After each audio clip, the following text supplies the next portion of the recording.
Hello guys, आज हम alphabetical series में क्वेश्चन बनाना सीखेंगे।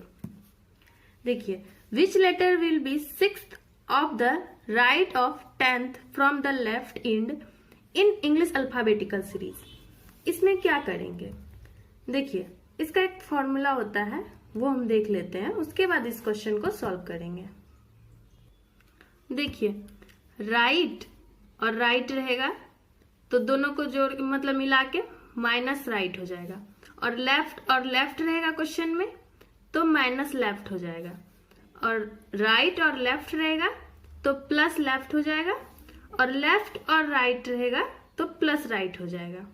तो देखिए यहाँ क्या है, यहाँ पहले क्या है, सिक्स्थ टू द राइट, यानी राइट है पहले, of 10th from the left, यानी राइट और लेफ्ट है, राइट और लेफ्ट मिलके प्लस लेफ्ट हो जाएगा।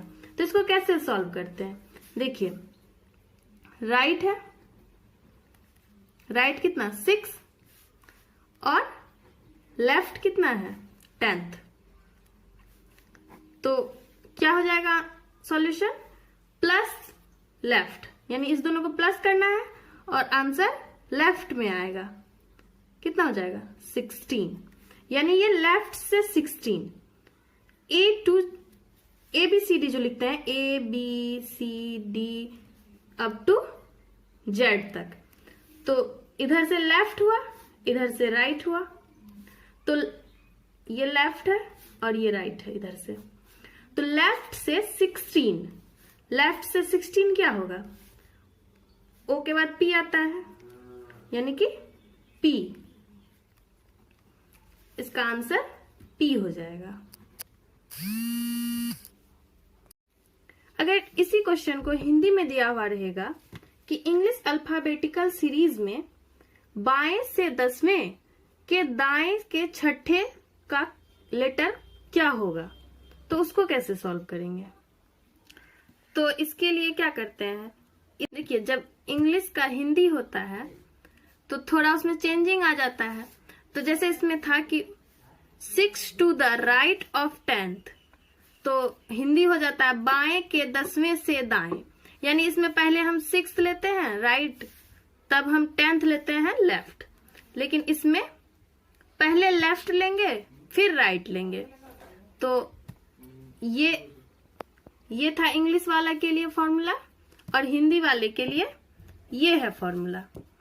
तो इसमें पहले हम बाएं लेंगे, बाएं से 10, बायां ये है, फिर दायां, बायां और दायां, उसका हो जाएगा प्लस बायां।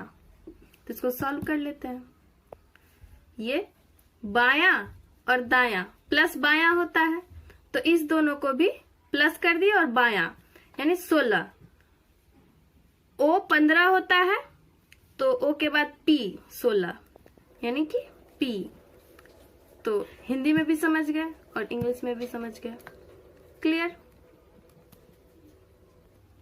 अब देखिए next question, which letter will be third to the left of 7th from the right end in the English alphabetical series.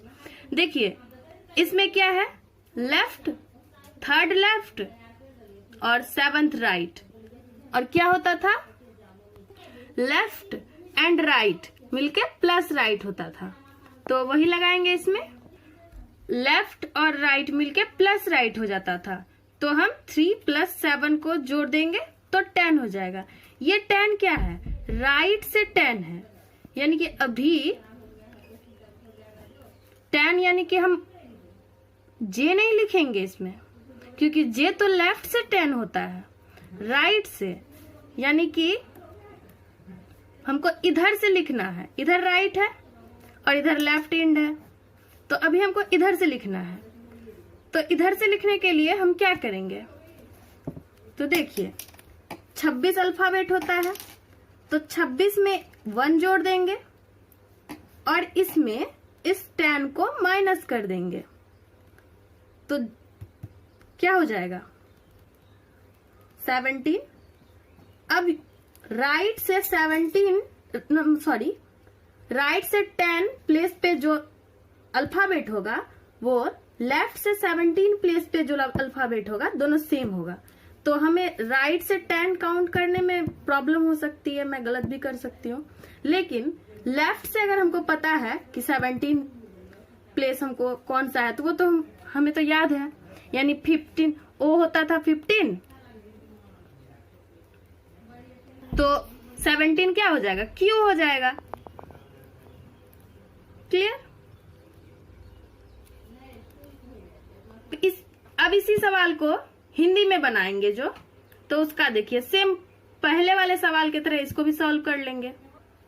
तो हिंदी में हो जाएगा दाएं से 7वें के बाएं तीसरा, यानी इसमें पहले लेफ्ट लिए थे तो इसमें पहले राइट ले लेंगे। तो क्या था, राइट और लेफ्ट, दाएं और बाएं, हिंदी में क्या था, दाएं बाएं का प्लस दाएं हो जाता है, तो उससे हम सॉल्व कर लेते हैं इसको। तो दाएं और बाएं मिला के प्लस दाएं होता था, तो 10। तो इसका भी सिमिलर इसी तरह से हो जाएगा कि मतलब 26 में 1 जोड़ेंगे -10, और 27 में हो जाएगा, तो 26 1 27 -10 17, 17 का प्लेस वैल्यू हो जाता है क्यू। क्लियर? तो हिंदी में भी समझ गए और इंग्लिश में भी समझ गए कैसे बनता है।